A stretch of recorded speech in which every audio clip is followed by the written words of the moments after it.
Good morning po sa lahat. God is good. Good all the time. Pag-isabi naman sa katabi mo, habang buhay, pupurihin natin si Lord.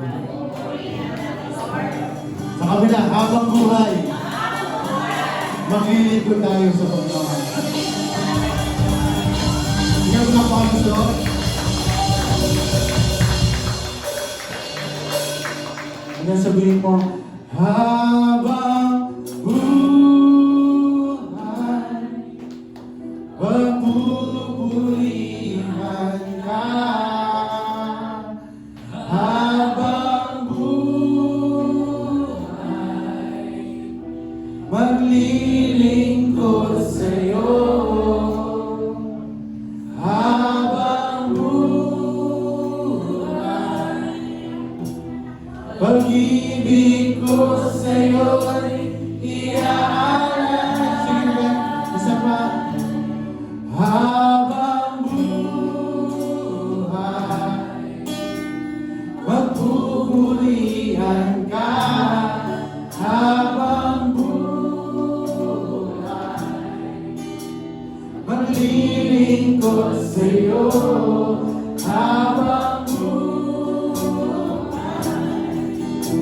pag-ibig ko sa'yo, iaalay.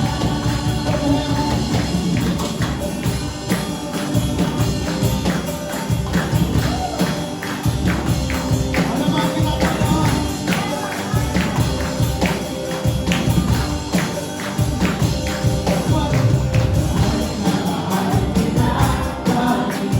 Sige, sumabay ka.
niyo pa? Habang buhay, pagpupulihan ka. Habang, come on, church, raise your hand. Maglilingkod sa'yo habang Pag-ibig ko sa'yo'y iaanan. Habang buhay, habang buhay, pagpupulihan ka. Habang buhay, paglilingkod sa'yo. Habang buhay, pag-ibig ko sa'yo'y iaanan. Mahal na mahal! Mahal na mahal ng Panginoon. Mahal na mahal ng Panginoon. Ayan ay ika'y mamahalin. Hanggang sa piling mo'y langit. Mahal na mahal kita. Mahal na mahal kita. Mahal na mahal kita. Mahal na mahal kita. Mahal na mahal kita. Mahal na mahal kita. Mahal na mahal kita, Panginoon. Thank you, Jesus. Thank you, Lord. Mahal na mahal ka namin, Panginoon. Salamat sa iyong biyaya. Salamat sa iyong kabutihan, Panginoon. Patuloy namin naranasan. Ikaw lamang ang mahal ka sa lugar na ito, sa buhay namin.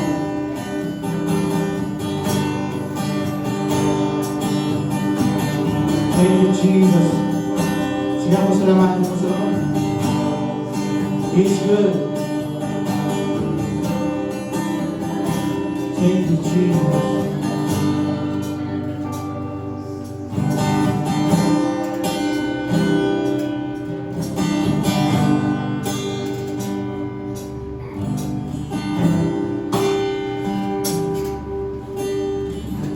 Habang hindi karapat-dapat, Pagkukulang ng laban at wagas mo pagsingaw. What you say? Habang walang kakayanan, masuklian ka ng mabuti sa lahat mong ginawa. Sige ka.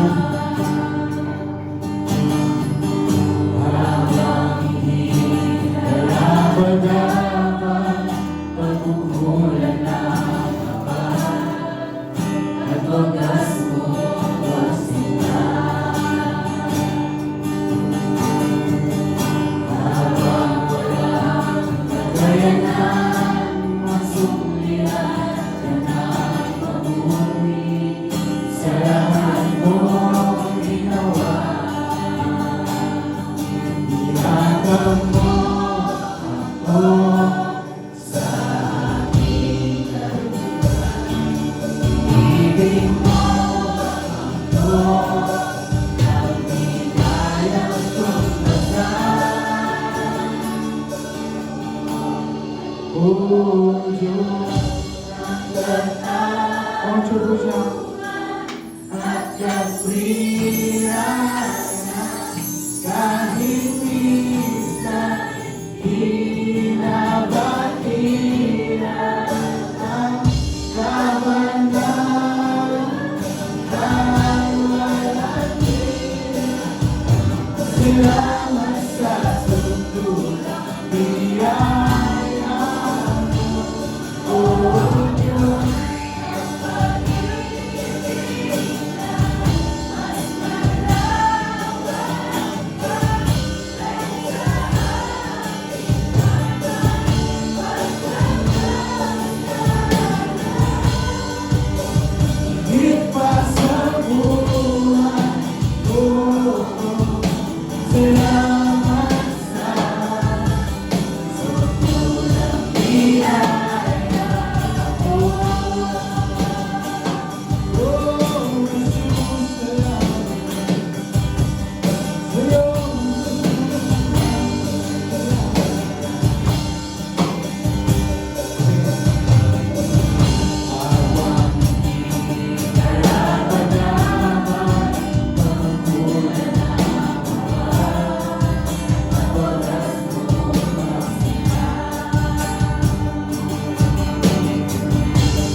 Ibig mo ako nang di kayang tumbasan. Yakap mo Ako sa aking kawinan. ibig mo Ako nang di kayang tumbasan.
Praise the Lord.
Sing it.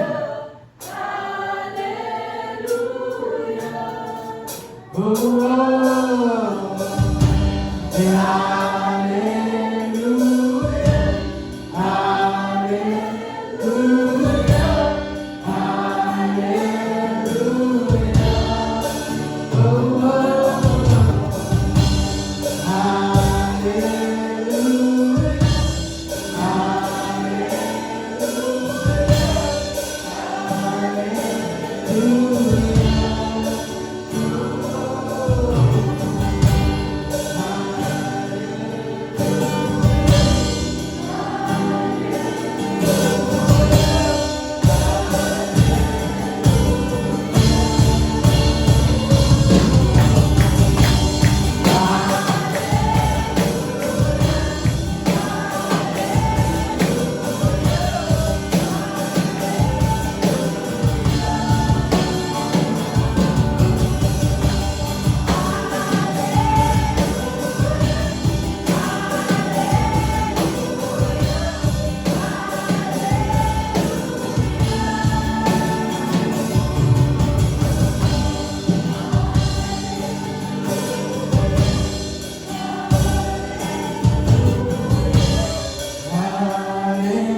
Pupurihin ka sa hawig, itataas ang aking tingin, itatanggap sa buhay ko'y tanging ikaw, O Diyos.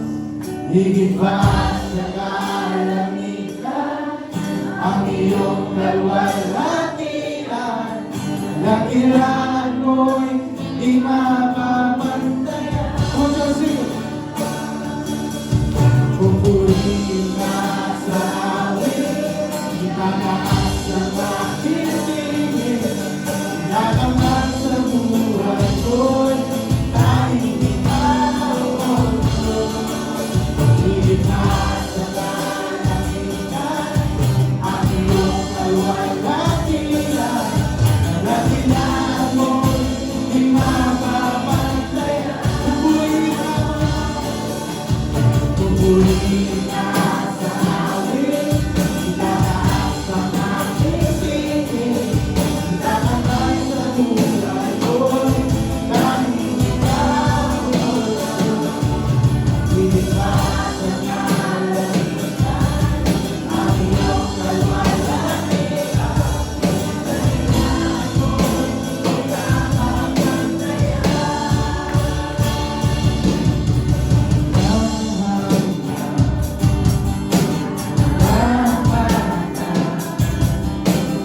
Buhay ko'y langit mo na, narito dahil sa biyaya mo. Ang buhay na pupurihin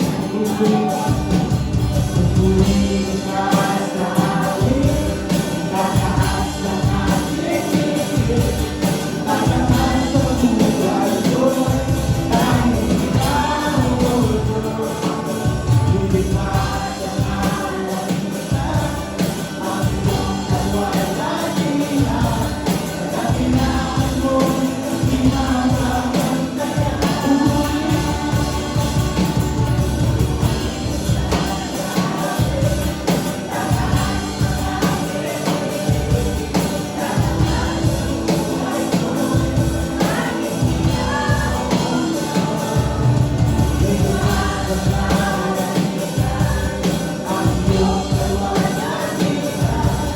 Dakilaan mo'y di mapapantayan.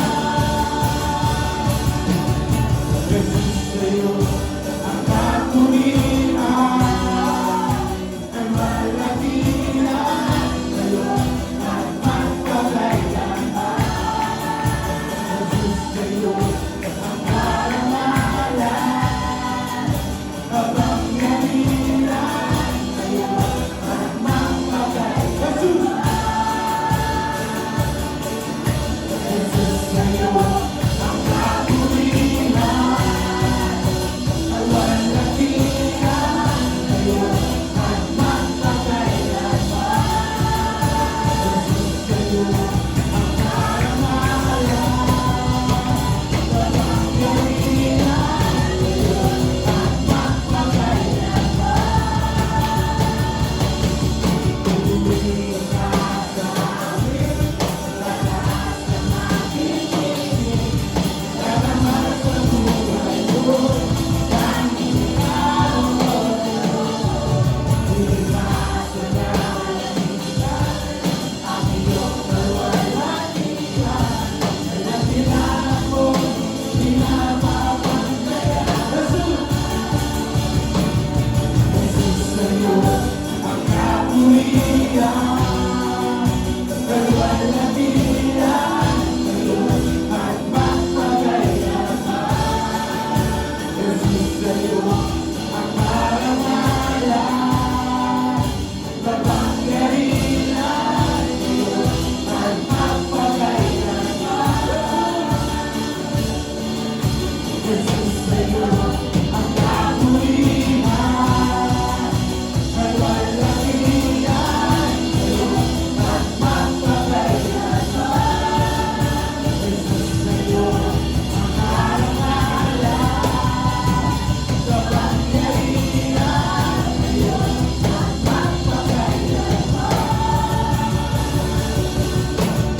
Tinatanggap sa buhay ko'y tanging ikaw, O Diyos. Iwas sa kalangitan, ang iyong kalwalhatian.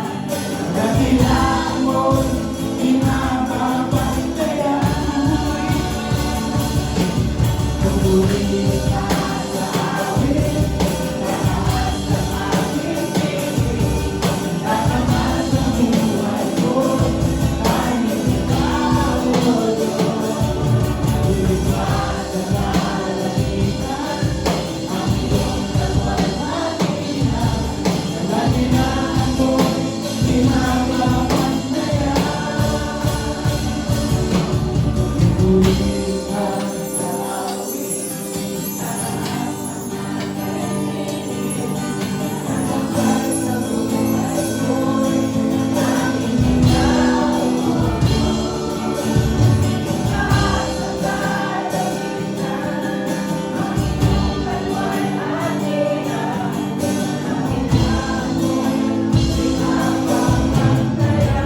Pupuri ka sa awit, pupuri ka sa awit, tataas ang aking piling. Tinatanggap sa buhay ko'y tanging ikaw, O Diyos. Higit pa sa kalangitan, ang iyong kalwalhatian. Kadakilaan mo'y di mapapantayan. Pupuri ka sa awit, yes, Lord. Tanging ikaw, O Diyos. Oh, church, push your hands. God is here. God is moving.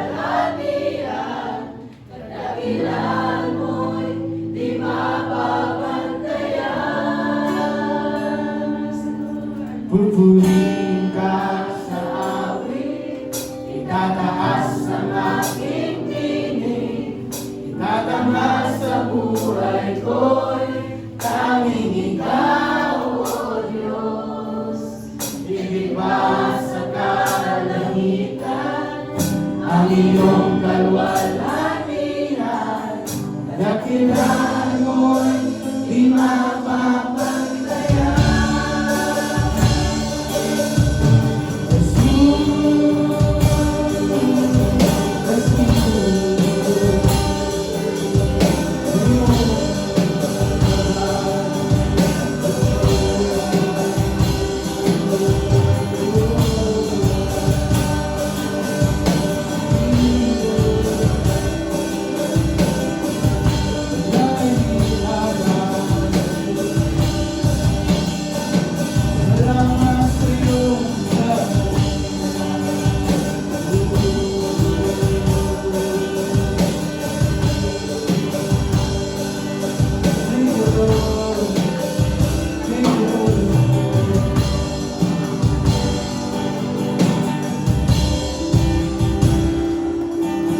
Salamat sa umaga ito. Salamat sa iyong pasensya, God. Salamat sa iyong kabutihan na dakilaan sa buhay namin. Ikaw ay patuloy, Lord God, na maging sentro ng ating buhay. Salamat, Lord. Thank you, Father, the Son, the Holy Spirit. In Jesus' mighty name we pray. Everybody say, God is good. Say it all the time. Pag-sabi naman sa kapatid mo, mabuti ang Diyos. Sa kabila, mabuti ang Diyos. Ikaw ba ang mabuti?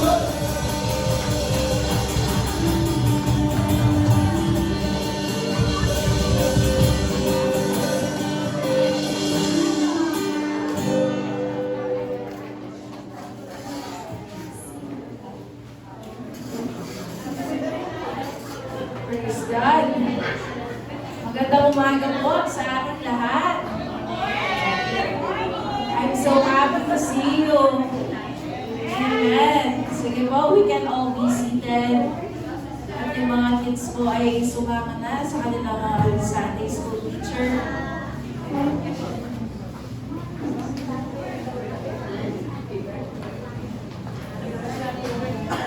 Hallelujah.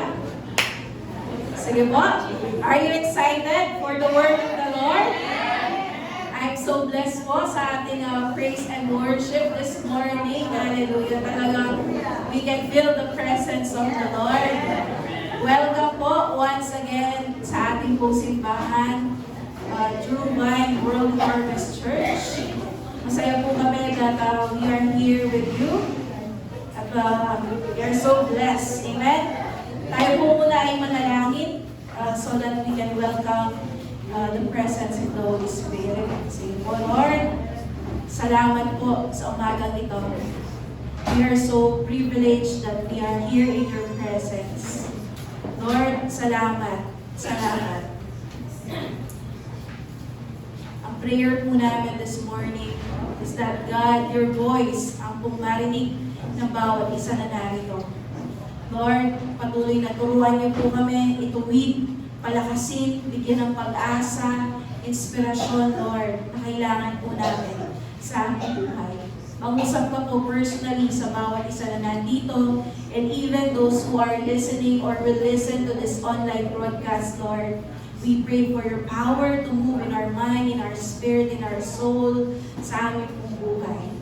Lord, we rely on you. We continue to lift up your name. Kayo lamang po ang aming itinataas sa lugar na ito. Wala pong iba. Maraming salamat po. You are our senior pastor, Holy Spirit. You are our great teacher, Holy Spirit. Kayo po ang patuloy na mag-usap sa bawat isa sa amin. Maraming salamat po. This we pray in Jesus' name. Amen. Amen and amen. Sabi po nila, for you to become an effective person, kailangan daw, pinafollow mo itong isang principle na ito. Okay. This principle is called first things first. Okay.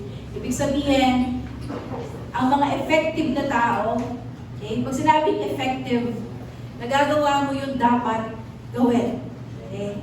So, first things first daw. Ibig sabihin, mini-major mo yung major things. Okay.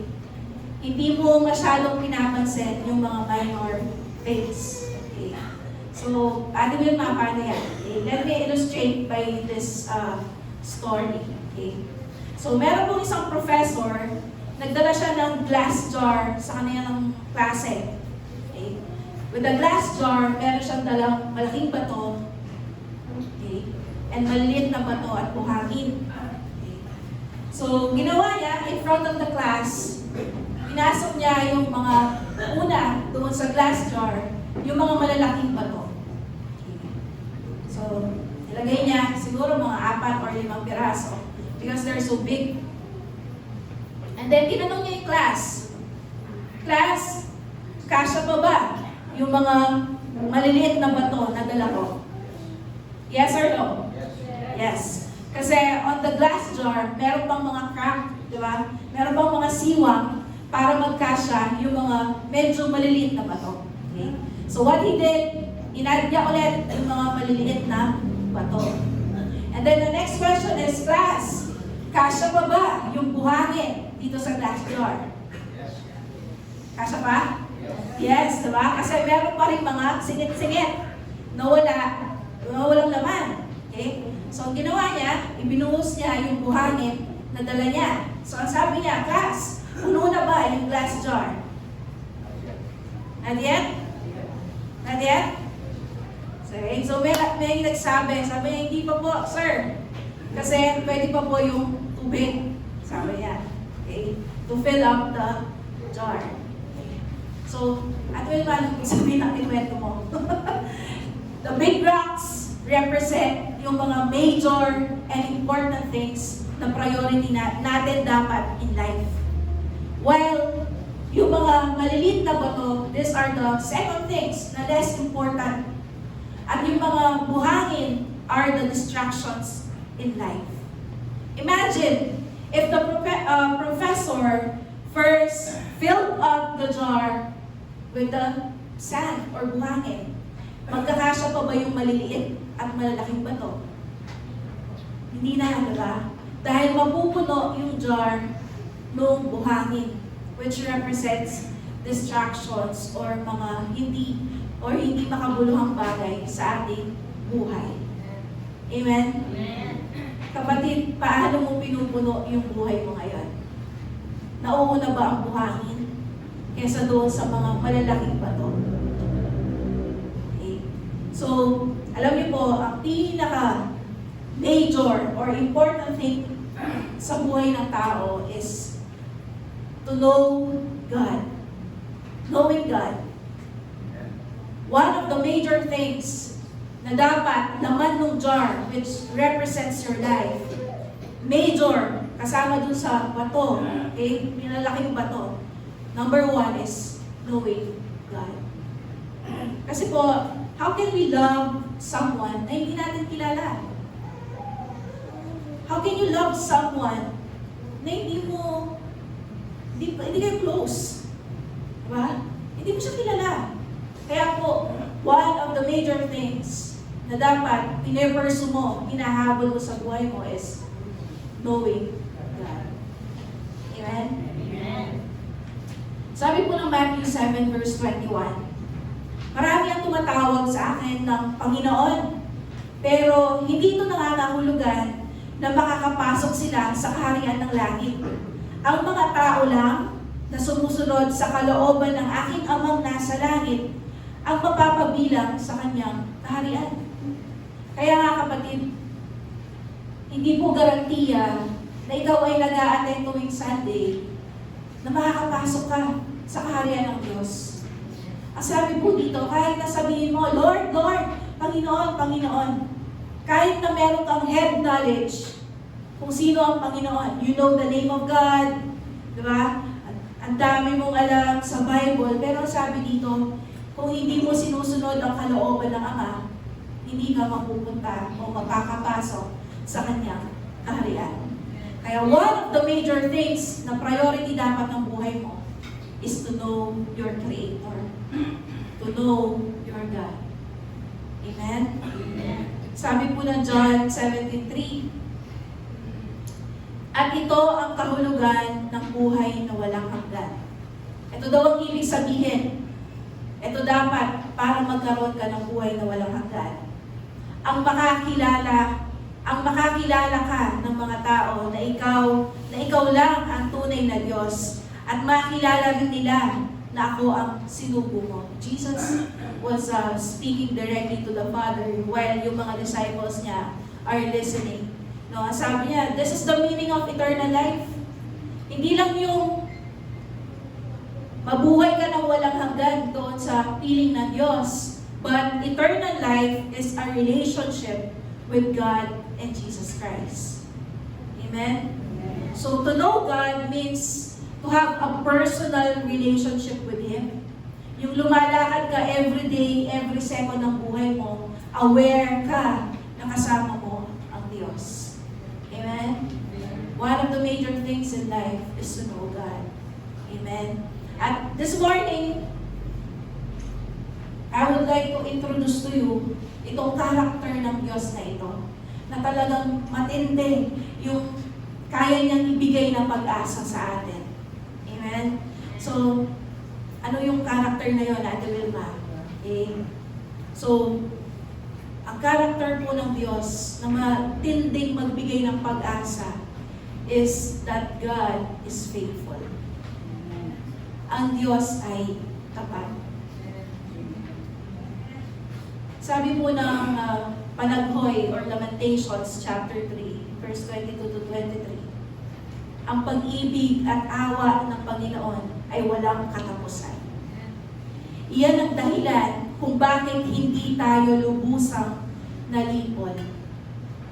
Araw-araw ay ipinapakita niya ang kanyang habag. Dakila ang katapatan ng Panginoon. Amen? The reason na hindi ka pa tumatalon sa building at hindi pa tayo nagbibigti at hindi tayo nade-destroy ng anumang pagsubok ay dahil sa pag-ibig at awa ng Panginoon.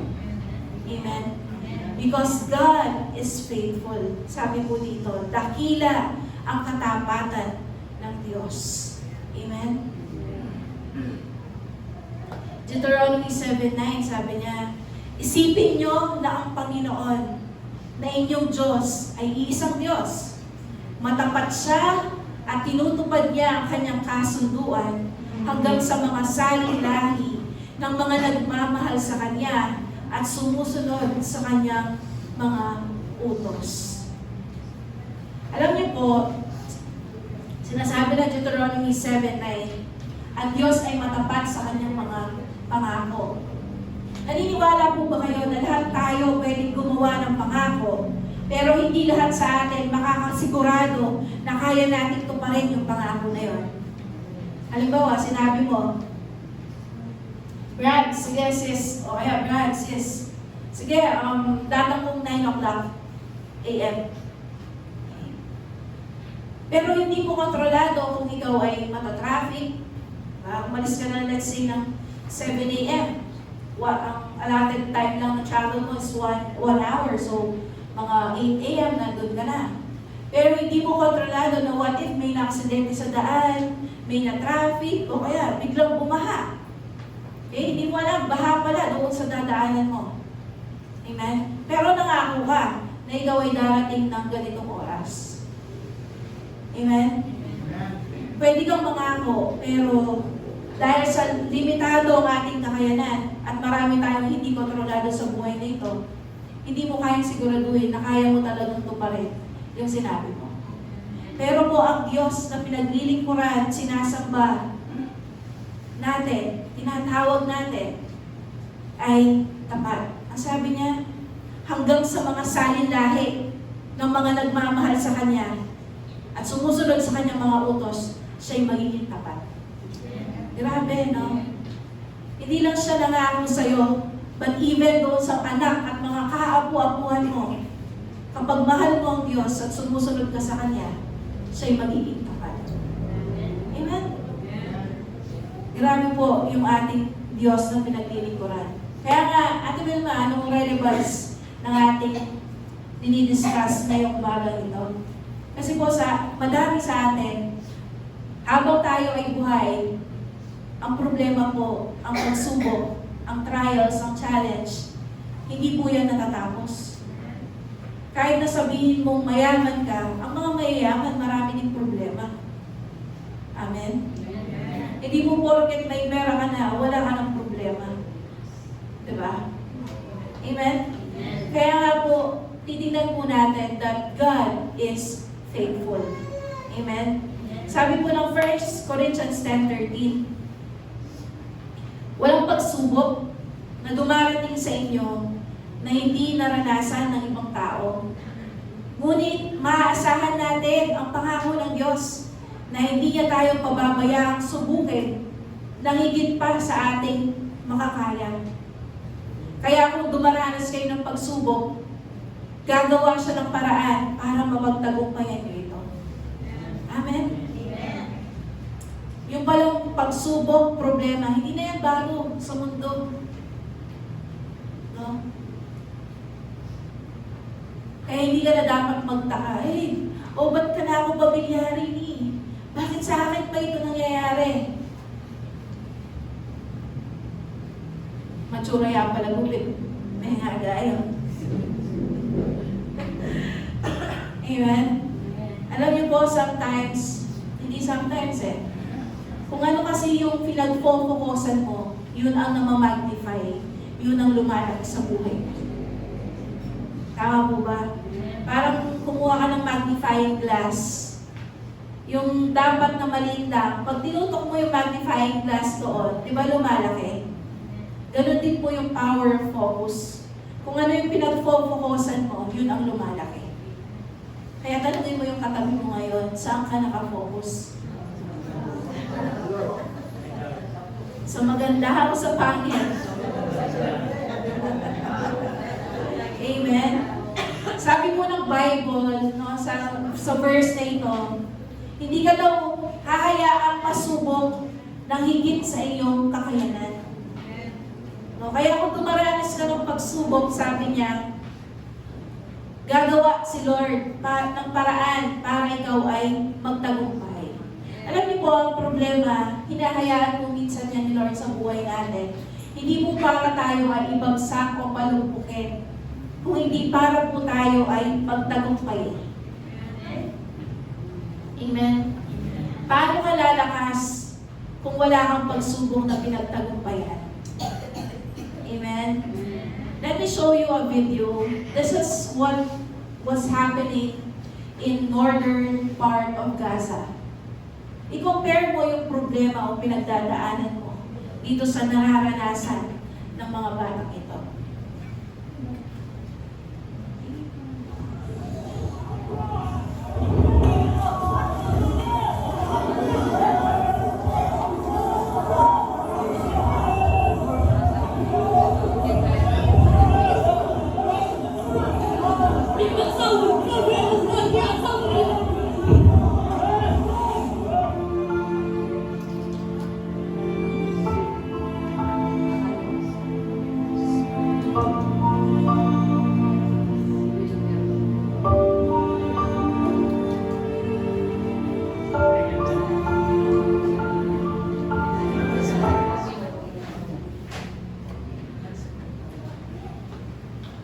Nagkilay mo?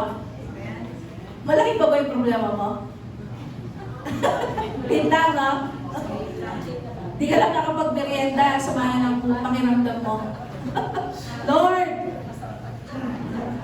Bakit po wala akong pumimerienda? Eh, may akapaglutong nasi mamo na nakamwa. Parang ang laki na ng problema mo. But kapatid, we are so blessed.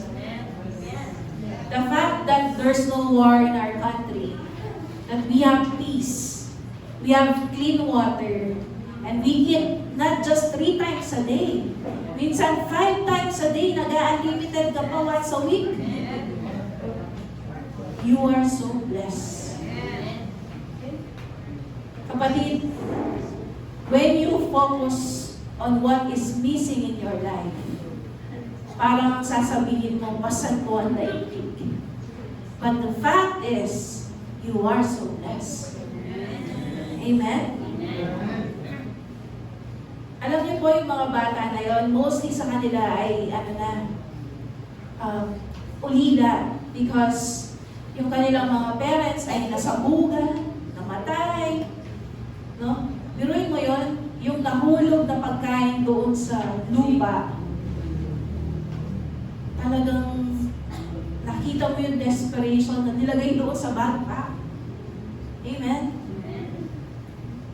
Kaya kapatid, kung meron man po tayong dinaranas ng problema, maliit lang po yan compared sa ating Diyos na sinasamba. Amen? Sabi po, no, ng Numbers 23:19, ang Diyos ay hindi tao na magsisinungaling o magbabago ng kanyang isip.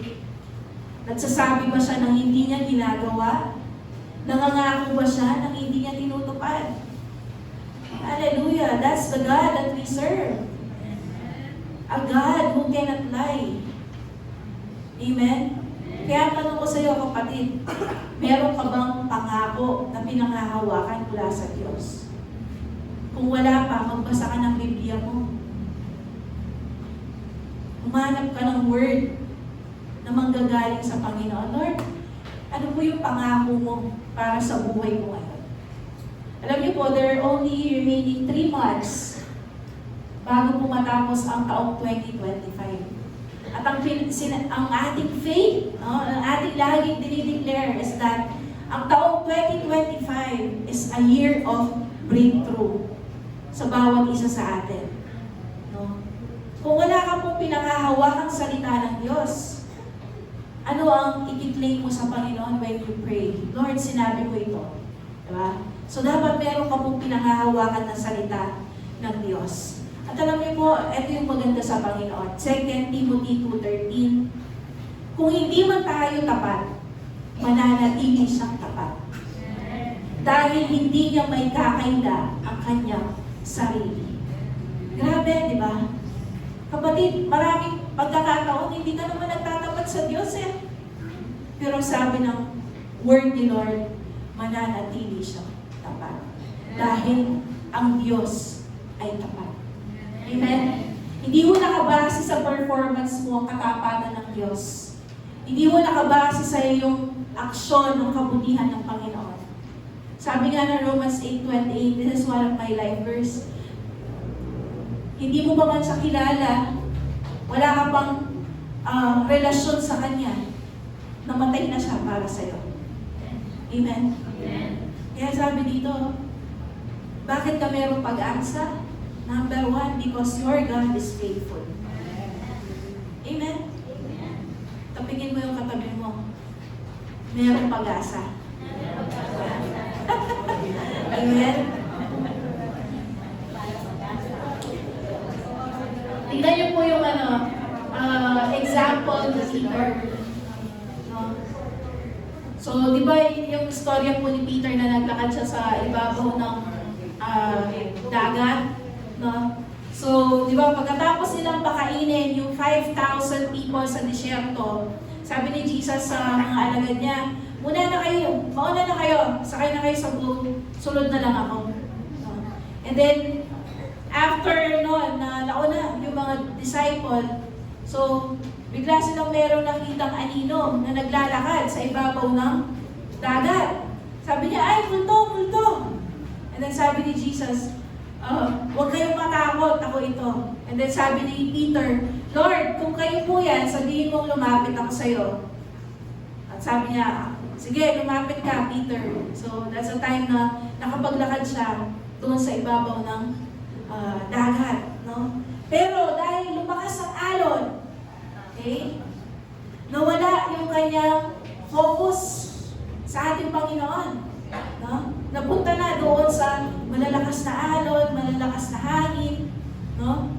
And then, ang nangyari, lumubog siya. And then, lumapit si God. Sabi niya, ika naman, kalati mo pananampalataya. Hindi mo yung pagalit, ha? Kung makikita niyo po yung other Jesus film, tumatawa si Lord. Ika naman, kalati mo pananampalataya. Alam niyo po, ganun tayo minsan. Kaya ka lugmok at parang defeated ka. You are like a loser because ang iyong mata, finokus mo doon sa iyong problema. Hindi mo finokus doon sa Diyos. Amen? Na nagmamahal sa iyo ng tapat. Amen. Kaya nga po, kapatid, saan ba tayo nakatingin ngayon? Kasi sabi po ng Bible, seek and you will find it. Kung ano talagang hinanap mo, yun ang makikita mo. Maghanap ka ng pangit, talagang makakita ka ng pangit. Maghanap ka ng maganda, makakita ka ng maganda. Amen? Kaya nga po, kailangan tayo ay nakafocus sa ating Panginoon. At yan po ang title ng ating message ngayong umaga nito. Introduction pa lang po yun. The topic that we have right now is true faith is God-centered.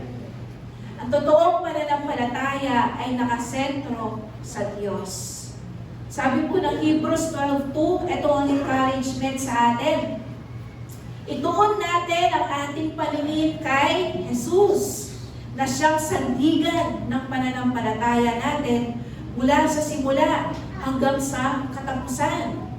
Tiniis niya ang paghihirap sa krus at hindi niya ito ikinahiya dahil iniisip niya ang kaligayahang naghihintay sa kanya. At ngayon nga ay nakaupo na siya sa kanan ng trono ng Diyos. Amen? So sinasabi mo dito, when life is hard, tignan mo yung example ng ating Panginoong Jesus. He endured, no? Pinagtagumpayan niya yung krus ng Kalbaryo. Kapatid, ano yung Kalbaryo mo ngayon? Kanino ka sumasandal? Kay Bombay? Kay Wedding Lord? Amen? Kanino ka sumasandal? Sabi po dito, ituon natin ang ating paningin kay Jesus dahil siya ang ating sandigan ng pananampalataya.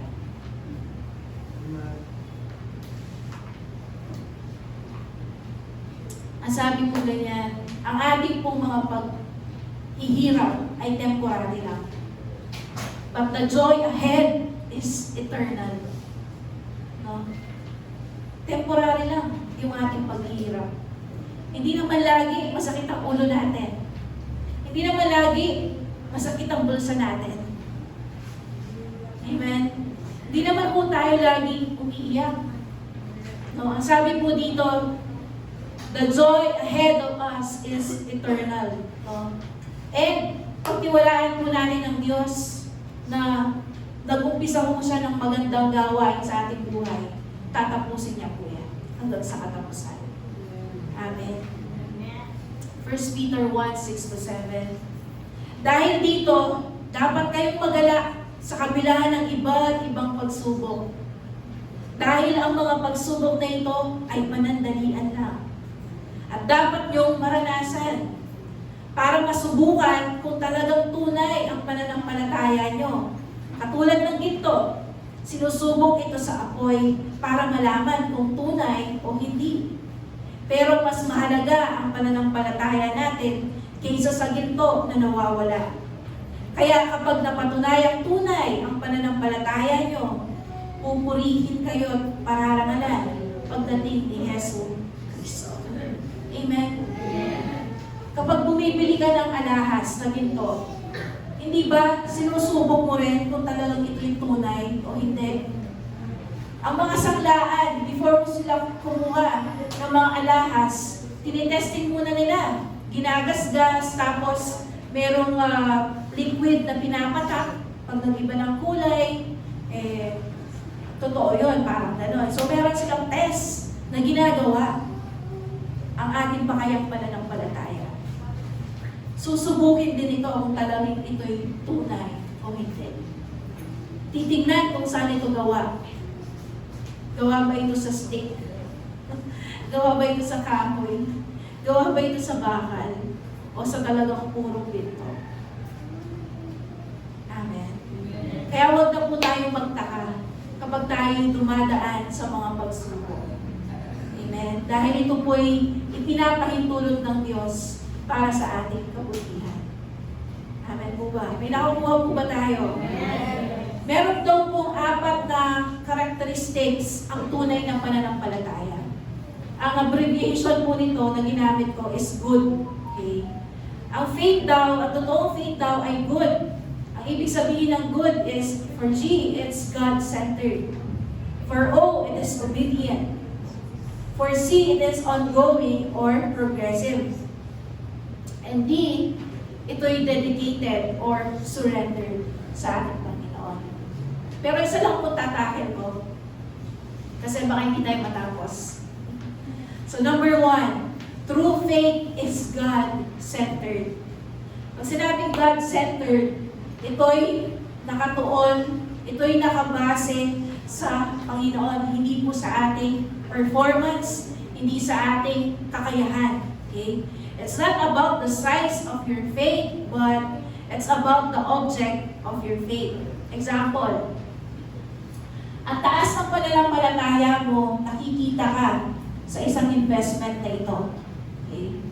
Sinabi sa'yo, Mare, kikita ka ng 5% per month kapag ikaw ay nag-invest dito. Okay? So, ikaw naman, na-excite ka dahil ang nag-invite sa'yo, trusted person mo, okay? Nag-invest ka ngayon. Okay? So, sa mga first, second, third month, talagang kumikita ka.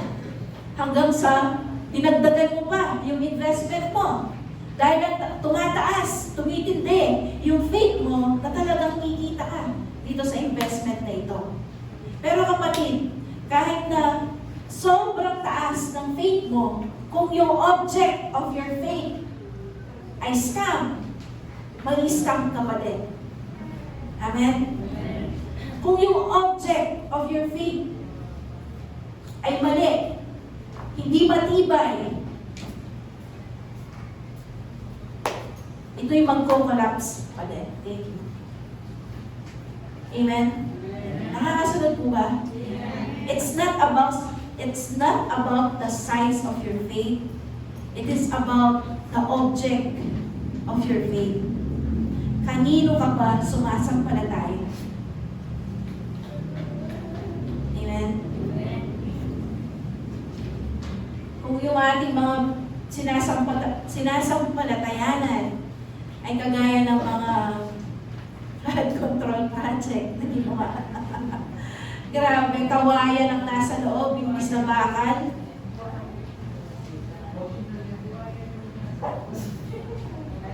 Ito'y mag-iiba. Amen? Isang bagyo lang, isang pagbaha lang, ito'y mag-iiba.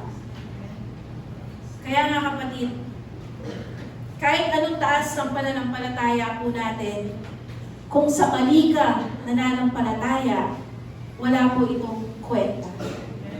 Kaya dapat po ang ating faith is God-centered. No? Tignan po natin yung halimbawa ni Abraham. Sa Hebrews 11:8-10, tinawag po siya ng Panginoon. No?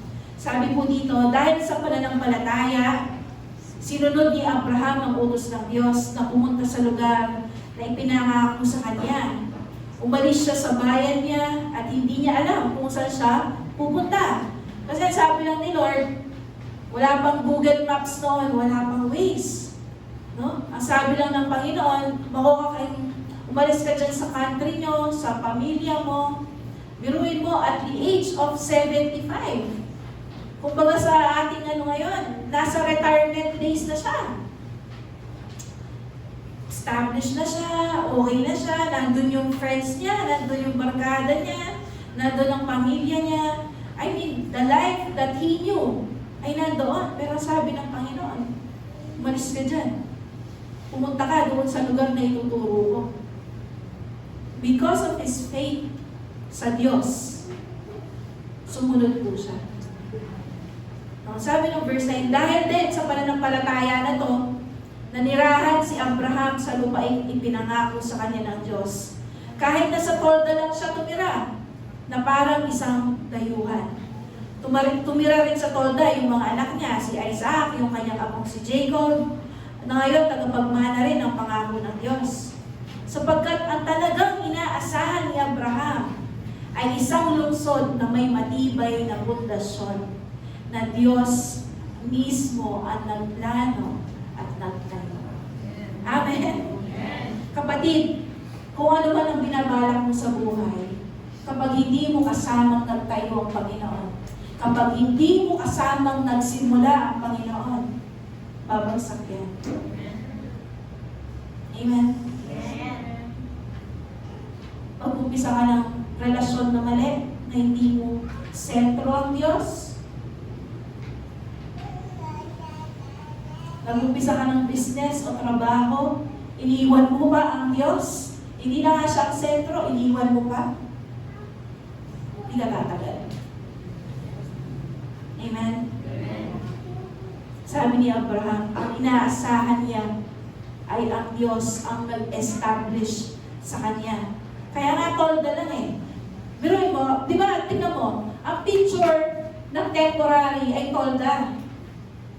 Hindi siya gumawa ng bahay, tolda. Diba? Kasi sabi niya dito, inaasahan niya yung lungsod. Ang Diyos mismo ang nagplano at nagtayo. Amen? Alam niyo po, bakit ang daming hinahanap ng tao? Ang dami po nating tingin natin na magsusolve ng ating problema. Oh, pera. Pera. Kaya trabaho tayo ng trabaho. Oh, minsan naman, akala mo natin, tao, relasyon, di ba? Yung love na kaya nilang ibigay, ang makakapag-solve sa atin. Kasi kung merong hole in our heart, parang merong malaking butas sa ating puso, na hindi ka basta-basta masatisfy. No? Kaya ang akala ng tao, no? Yung kanyang, yung parang makakapag-okay sa kanya, yung parang, Ay, finally I'm home, parang ganon. Itong mga bagay na hinahabol po natin. Minsan naman, akala natin, recognition ng tao, kailangan natin. Makilala tayo, maging famous mo tayo, no? Pero tignan mo natin, sa Korea, dami nagsusuicide na sikat. Diba? Mapera na yun, sikat na yun. Pero, bakit pa rin na nila ginagawa na kitlin ang kanilang sariling buhay? Diba? Ang katotohanan po kasi is only God can provide real satisfaction in life. Only God can provide real security. Sinabi ko nga po, nagsa-self-group kami. Kung mayaman ka ngayon, may sasakyan ka, may bahay ka. Isang dilubyo lang ang mangyari doon. Wala na yun. Ang Japan, ilang beses ma-tsunami. Kung meron ka sasakyan at building doon, isang ganun lang, isang wipe away lang, wala na. Sinasandigan mo, makala mo, established na ako kasi meron akong ganito, meron akong ganyan. Kapatid, yung sinasandigan mo na yan, masyadong marupok. Amen?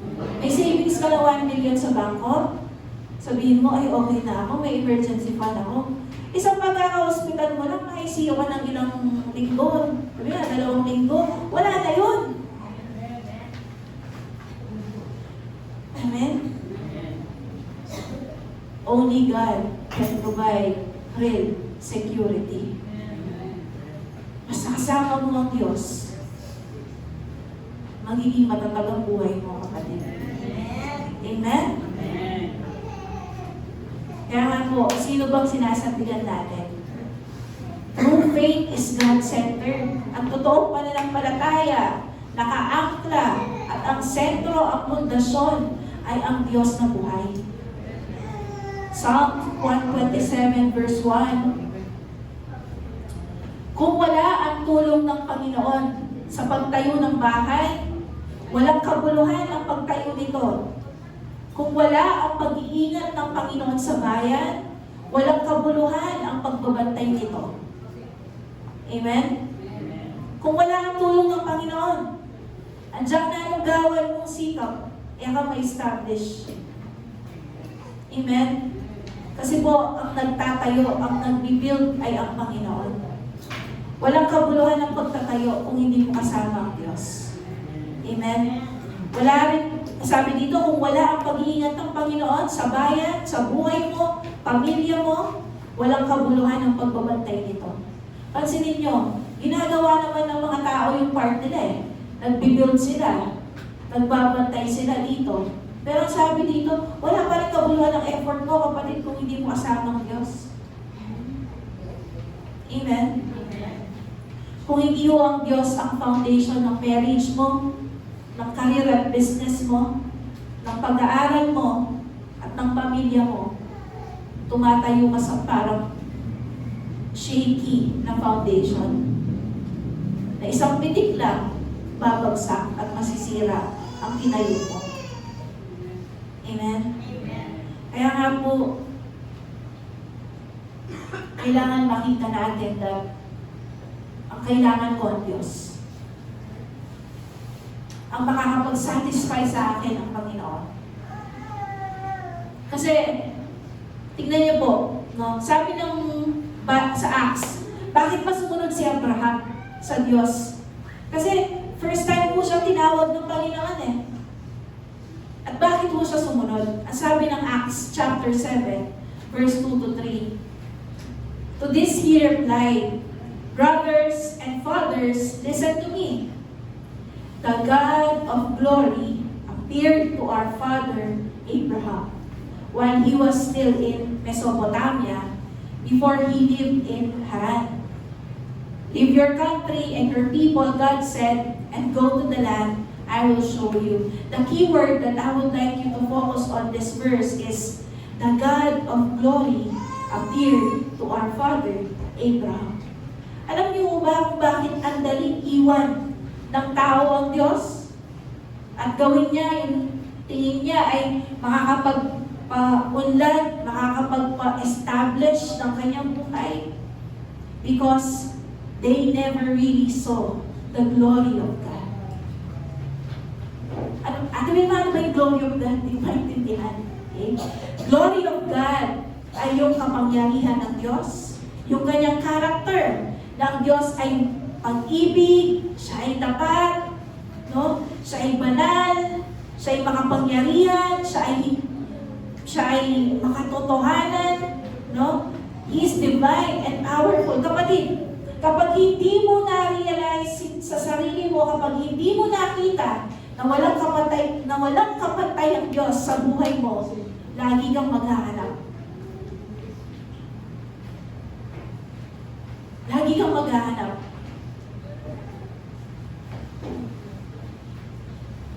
Kapag hindi mo nakita that God is glorious, that God is full of glory, lagi parang may kulang sa buhay mo. Let me give you an example of people na nakita ang glory ng Panginoon and how it transformed them. Okay? Number one example, Apostle Paul. Nagpakita ang Diyos sa kanya on his way on Damascus. Long story short, siya'y naging alagad ng Panginoon. Ito ang sabi niya sa Philippians 3:8. Sabi niya, at hindi lang yan para sa akin. Ang lahat ng bagay ay walang halaga kung ihahambing sa pagkakilala ko kay Kristo Jesus na aking Panginoon. Itinuri ko ng parang basura ang lahat ng bagay, makamtan ko lang si Kristo. Kapatid, ganyan ba yung puso mo? Ganyan ba yung puso mo? Na parang basura na lang lahat. Kumpara doon sa makamtan mo, makilala mo si Kristo sa buhay mo. Oh, sige Lord, ay kindyan mo na ako na, ay ba't na ka mo? Punta lang kaya pa ini, gawan kaya pa ini. Nakakasalod po ba? Grabe yung devotion ni Apostle Paul. Sabi niya, itunurin ko lang parang basura ang lahat. Makamtan ko lang si Kristo. Tayo po na may Kristo sa buhay natin. Bakit hindi ka masaya?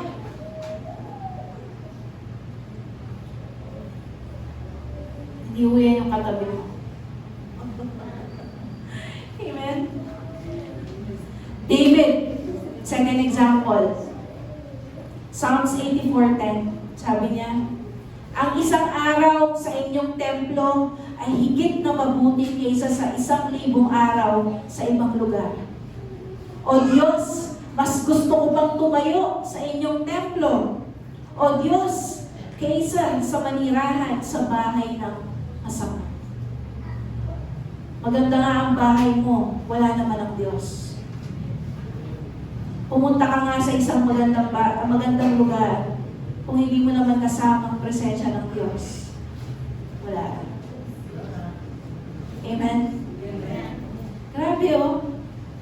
Lord, mas gusto ko pang tumayo sa templo mo. Sa bahay ng Diyos, kung nasaan ang presence niya. Kaysa pumunta sa mall, kaysa pumunta sa kainan. Amen? At sabi pa po ni Peter, another example of a person who saw the glory of God. Sabi niya, sumagot si Simon Pedro, Panginoon, kanino pa po kami pupunta? Nasa inyo ang salitang nagbibigay ng buhay ng walang hanggan. Kapatid, saan ka pa pupunta kung aalis ka sa Diyos? Nasa iyo na ang pinaka mahalagang kayamanan sa buong mundo na pwede mong makamtan. Who is God in our life? Amen?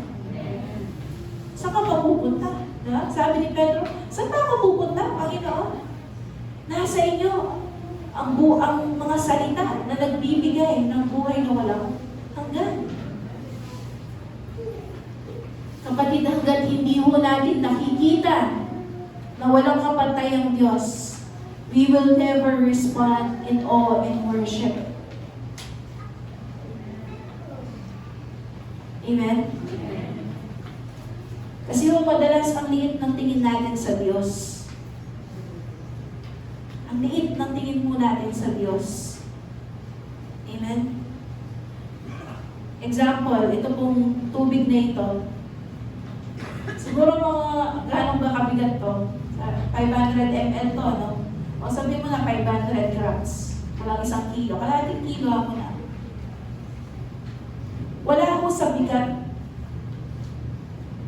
ng dala. Minsan, nasa tagal ng pagbitbit. Imagine kung nakaganito ako hanggang mamayang gabi. Ang mangyayari ho dito, magiging na siyang sobrang bigat.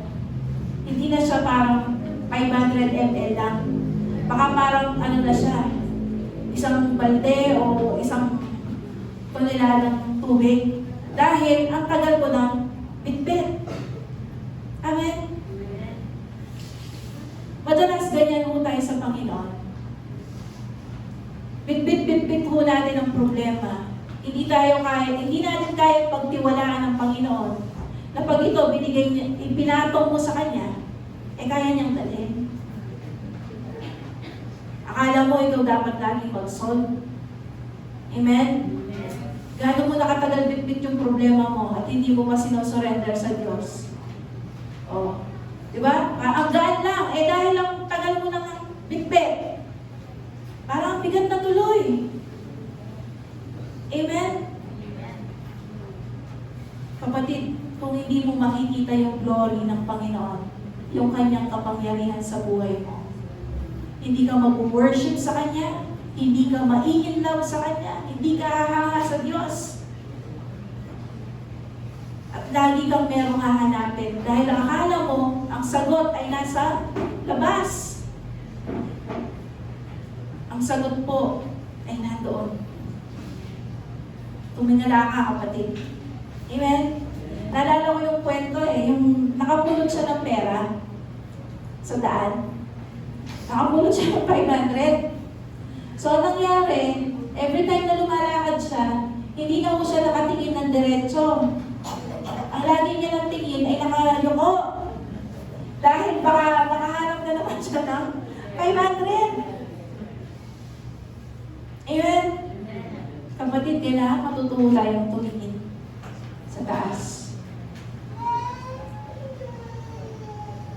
1 Peter 5:7, sabi mo ganyan, ipagkatiwalay niyo sa Kanya ang lahat ng kabalisahan niyo dahil nagmamalasakit siya sa inyo. Ganyan po ang Diyos natin. Nagmamalasakit po ang Panginoon sa atin.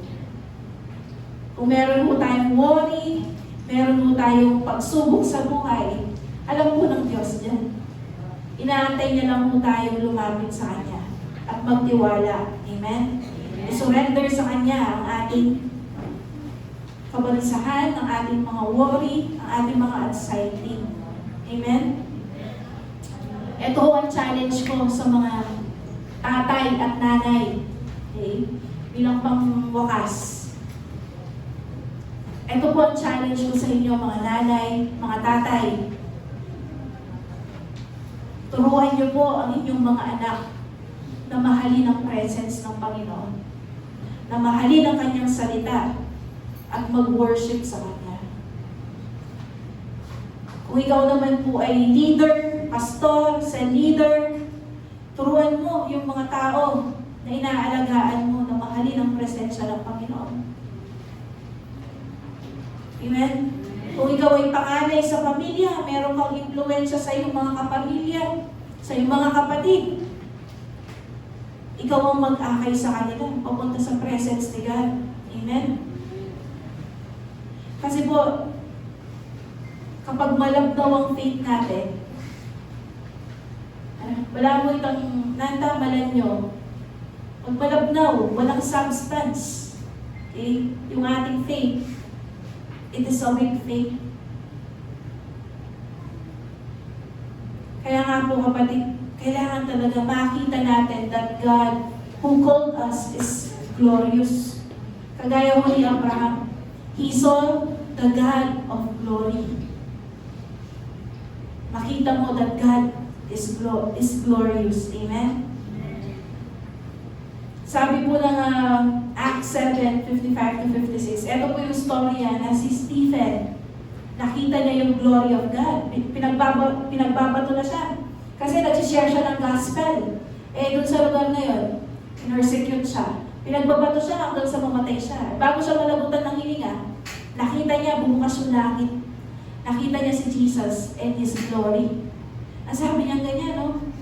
Lord, huwag niyo pong ibilang sa tao. Mga ito, ang kasalanan nila ng pagpatay sa akin. Di ba tayo? Meron palang sasabihin na masama sa atin ang ipagpipray mo na, Lord, gantihan niyo po itong mga tao ito. Di ba nga tayo binabato? Lord, masakitin mo yung tiyan nila. Lord, ganito po yung gawin niyo sa kanila. Pagtanggol niyo po ako, Lord. Pero tignan mo yung example ni Stephen. Sabi niya, Lord, huwag mong ibilang sa kanila yung kanilang kasalanan. Bakit? Kasi po, when you see the glory of God, you are being transformed. Ang mga taong nakaranas, nakakita kung gaano kaganda ang ating Panginoon, ay nababago. Tingnan mo yung katabi mo. Nagniningning ba ang kanyang mukha? Blooming ba siya? Blooming ba? O makulimlim ang itsura? Diba? True faith. True faith is God-centered. Amen?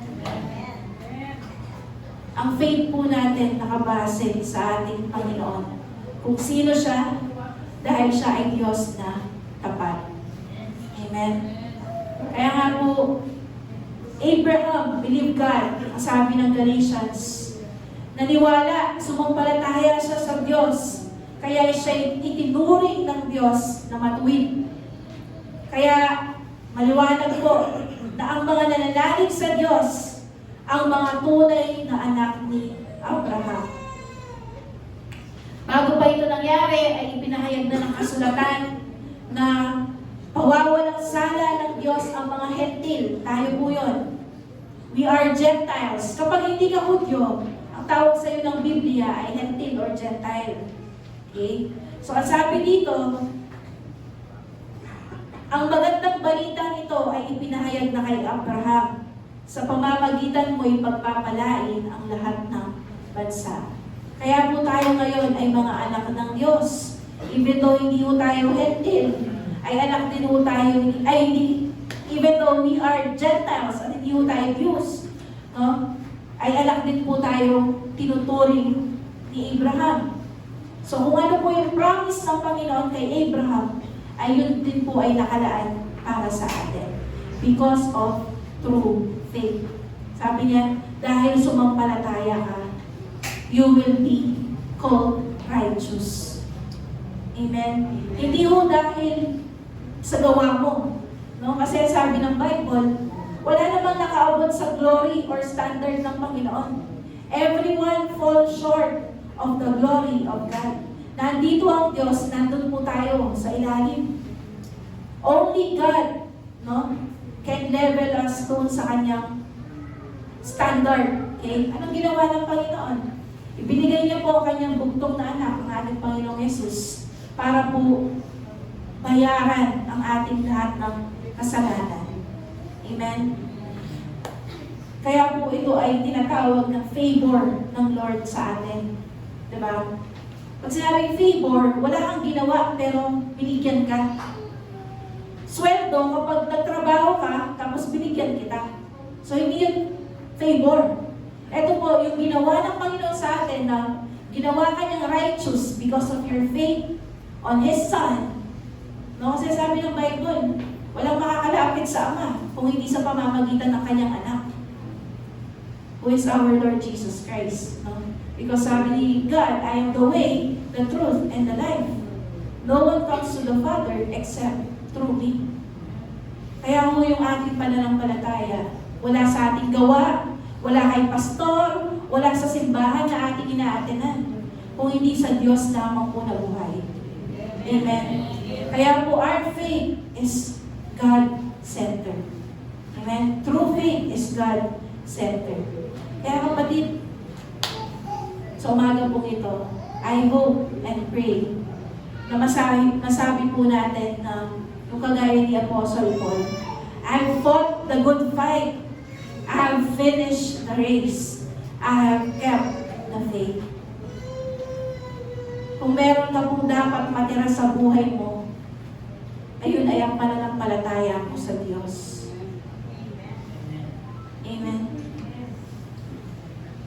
Aanin mo na ikaw ay sobrang successful sa mata ng tao, pero bankrupt ka sa mata ng Diyos. If you are spiritually bankrupt, wala pong kwenta kahit ikaw ay multi-millionaire. Sa mata ng Diyos, bankrupt ka pa rin. Dahil wala sa iyo ang Panginoon. Amen.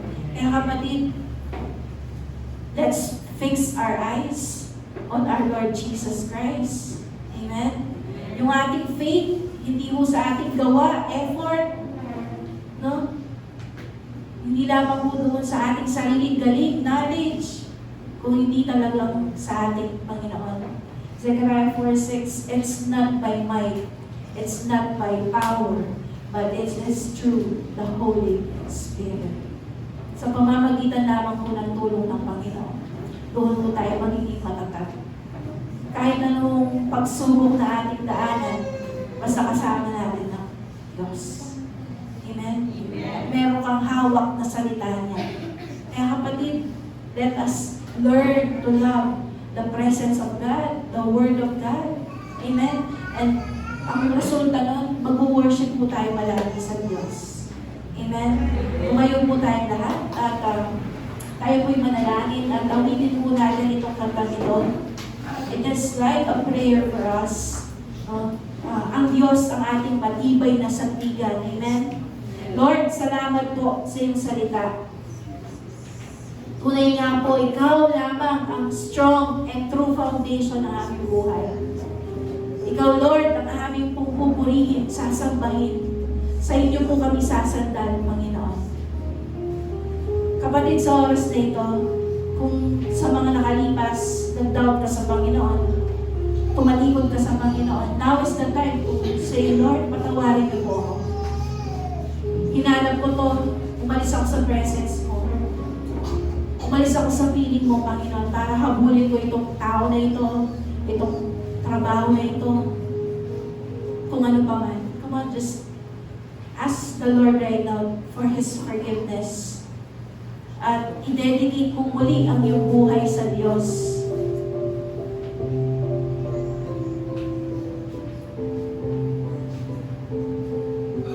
Father God, naririnig niyo, Panginoon, at tinig po ng aking mga kapatid. Nalalaman niyo po yung laman ng puso at isip nila. Lord, right now, I pray for conviction in the name of Jesus. Show us, Lord, kung saan po kami nag-fall. Show us, Lord, kung saan po kami nagkulang. Tulungan niyo po kami bumangon sa oras na ito at makabalik sa inyo, Panginoon. Salamat, Lord, sa yakap mo, sa bisig mo, Lord God, na laging nakabukas para sa amin. Kailanman hindi kami mapapahiya kapag kami lumapit sa iyo. Lord, sa oras po na ito, dinededicate po namin patuloy at ulit ang aming buhay. At kung hindi nyo pa po tinanggap sa inyong buhay ang ating Panginoong Jesus bilang sariling tagapagligtas, personal na tagapagligtas mo at Diyos, now is the time to invite Him sa iyong puso, sa iyong buhay na siya'y pumasok. Maghari. Lord, maghari ka sa aming puso. Tinatanggap ka po namin bilang aming sariling tagapagligtas sa Diyos. Simula sa araw na ito, kayo na po ang masunod sa aming buhay. Patatagin niyo ang aming pananampalataya sa inyo at tulungan niyo kaming mauhaw sa inyong presensya At patuloy ka po namin kilalanin sa mamamagitan ng iyong mga salita. Lord, salamat po. Ikaw ang aming matibay na sandigan, O God. Lord, tulungan niyo kaming makita your glory. Show us your glory. Sabihin mo yan, kapatid. Lord, show me your glory. Lord, show me your glory. Kagaya ni Apostle Paul, na maituring namin parang basura ang lahat. Makamtan ka lang namin, Panginoon. Na ang aming kasiyahan ay ang iyong presensya. Lord, saan pa nga po ba kami pupunta? Nasa inyo ang buhay at salita na nagbibigay ng buhay na walang hanggan. Lord, kayo po, Panginoon, ang aming pupurihin. Sa inyo po kami magtitiwala, Lord God. Awitin po natin yung kantang matibay na sandigan. And let us act as if this is our prayer this morning. Hallelujah, Lord God. Salamat, salamat po.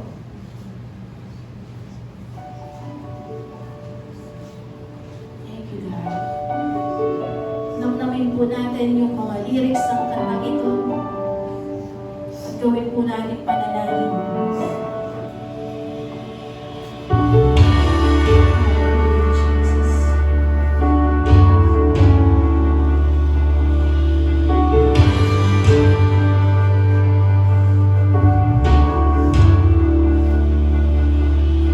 Pipiliin ko ang magpuri sa iyo at magtiwala sa iyong kaparaanan.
hindi po siya bumibigo sa atin.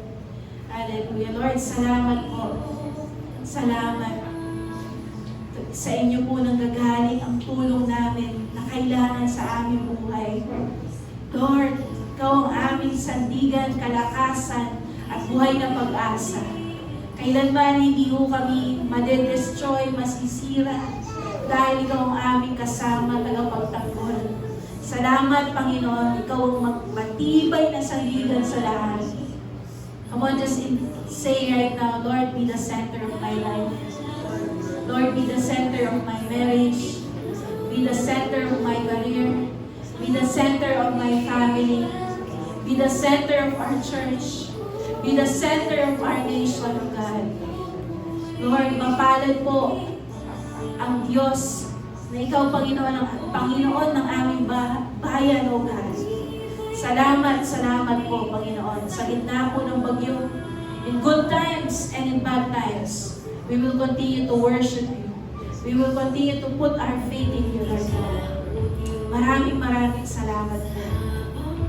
Salamat, O Lord God. We give You praise. We give You glory. In Jesus' name, Amen. Sa oras po na ito, gusto ko po tawagin ang lahat po ng may birthday for the month of September para po sila ay mapag-pray po natin. Punta po tayo dito sa ibaba po ng pulpito.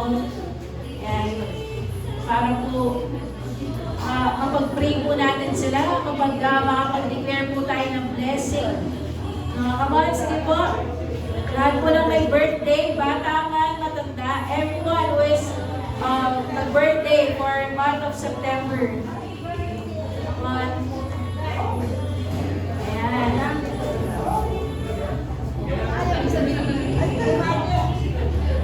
Sige po. Can I invite everyone na ipag-pray po natin sila? Taas po natin yung ating mga kamay at mag-declare po tayo ng blessing sa kanila. Sige po.